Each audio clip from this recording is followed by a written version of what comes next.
Sometimes the hardest answer to accept is wait. It's difficult to be left in limbo, wondering how God will handle our problem, but we must have faith that He will. That is how God answers prayers. You have probably heard this 1,000 times, and you believe it completely. Yes, no, and wait may sound comforting, but here's the thing that I would like to help you understand. Yes, no, and wait is actually an optical illusion. Let me show you how this illusion works. Imagine that I put a jug of milk on the counter, and I say to you, pray to the jug of milk. Now I say to you, the jug of milk answers prayers in the form of yes, no, and wait. Let's see what happens. Now what is going to happen? There are 3 scenarios. Scenario 1. Out of the blue, a check for $1,100 arrives in the mail tomorrow. It's an unexpected tax refund check from the IRS. I say to you, see, the jug of milk answered your prayer. 2. 7 weeks later, out of the blue, you get a cost of living raise and it happens to increase your salary by $1,200 per year. You just had to wait patiently.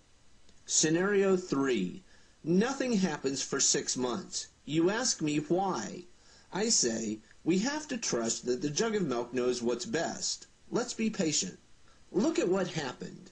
In scenarios 1 and 2, the jug of milk really did answer your prayers. And in scenario 3, we're waiting for it to answer your prayer, knowing that it's doing what is best for you. Now let me ask you, will you get down on your knees and worship this jug of milk? Hello everyone, peace of Christ to all.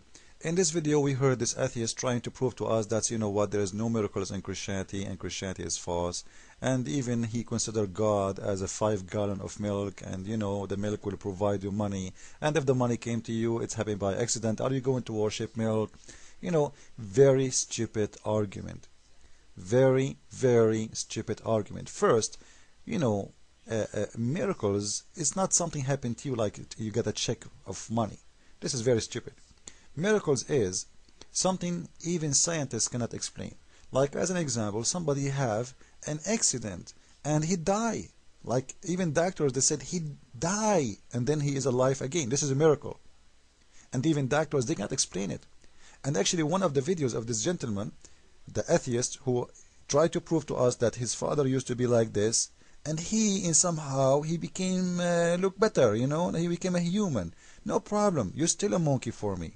Because this is what you want to say. This is what you're trying to prove. You are a monkey, you're still a monkey, no problem.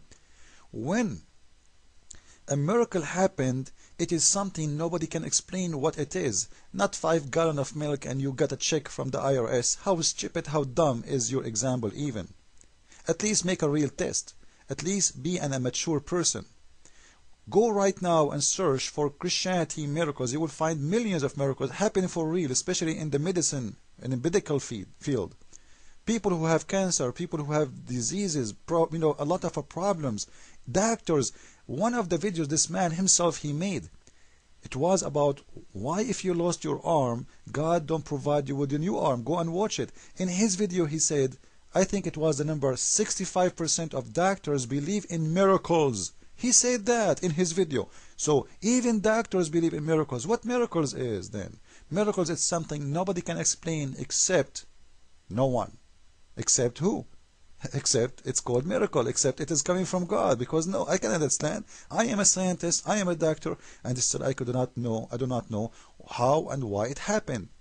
So what I call it a miracle. So even doctors who don't believe in God, they believe in miracles. Because they can't understand what happened. Then you will see an atheist coming to you saying, oh, how come about you pray to your God to send you money, and you know what? If he doesn't send you money, it's mean your God is not God. First, God is not bank. God is not my slave. God don't work for me. And I don't ask God to do things for me. I pray to God. There's a huge difference. In a Christianity, millions and millions happened and many millions will happen. And God, he choose where and when he will do his miracle. Because there is many, like this man, they don't believe until they see. And even after they see, still they don't want to believe because those miracles are exist and real. But the most important thing in Christianity is the following. If we go and search in the Bible, we will see how important Jesus saying and repeating always that your faith is what going to have you or have your prayer answered. Your request is answered. It is your faith, and you will see those people, they are people who they are accepting the faith, which means they are accepting the teaching of Christ. Faith in what? Not only faith that God is exist, not only faith that Jesus is real, not only faith that He is the Lord. It is faith in what He asks you to do, faith in His teaching. This is why He said, not everyone say to me, Lord, Lord, will enter the kingdom of my Father, but the one who do His will, which means faith and the one who lived the life of Christ, his prayer is answered. And he said, not everyone say, Lord, Lord, which means there's many, they call themselves Christians. There's many, they pray, they say, as you see, Lord, Lord, but they are not living the life of Christianity. Are they Christians according to the Lord? No. Only those who live the life of Christ. Only those who perform their life. They are giving, they feed the hunger, they feed the poor, they visit the prisoner, they visit the sick. Those who they are going, doing the work of Christ. Those are the one, their prayer will be answered. So not everyone he say, Lord, Lord, not everyone who make a prayer, not everyone who say, I have faith. If you have faith, you live his life. I hope I did answer. The answer is very easy. Life in Christianity is living the life of Christ with his faith, not by your own.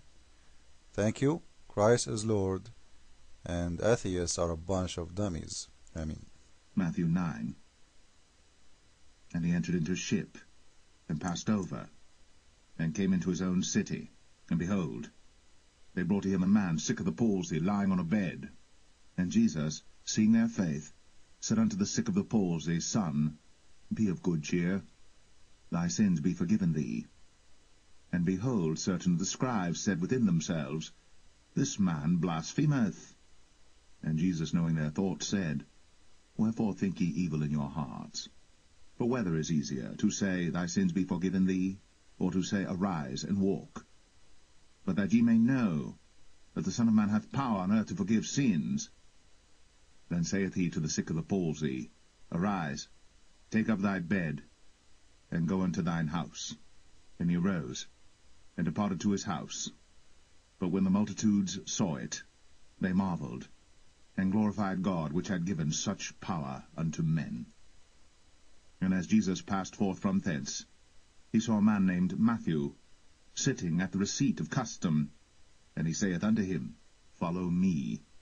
And he arose, and followed him. And it came to pass, as Jesus sat at meat in the house, behold, many publicans and sinners came and sat down with him and his disciples. And when the Pharisees saw it, they said unto his disciples, Why eateth your master with publicans and sinners? But when Jesus heard that, he said unto them, They that be whole need not a physician, but they that are sick. But go ye, and learn what that meaneth. I will have mercy and not sacrifice. For I am not come to call the righteous, but sinners to repentance.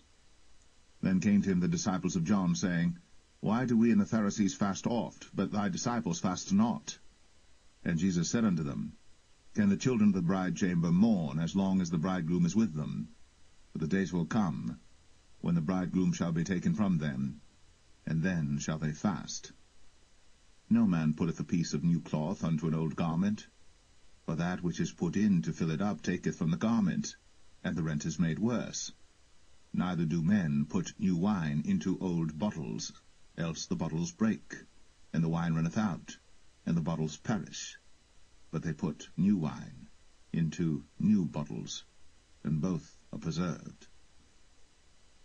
While he spake these things unto them, behold, there came a certain ruler, and worshipped him, saying, My daughter is even now dead, but come, and lay thy hand upon her, and she shall live. And Jesus arose, and followed him, and so did his disciples. And behold, a woman which was diseased with an issue of blood 12 years, came behind him, and touched the hem of his garment.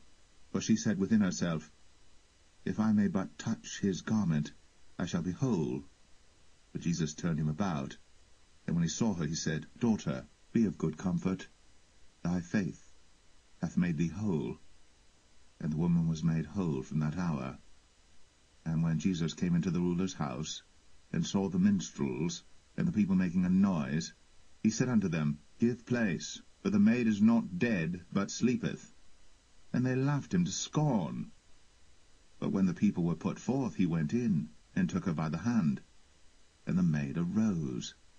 And the fame hereof went abroad into all that land. And when Jesus departed thence, 2 blind men followed him, crying and saying, Thou son of David, have mercy on us.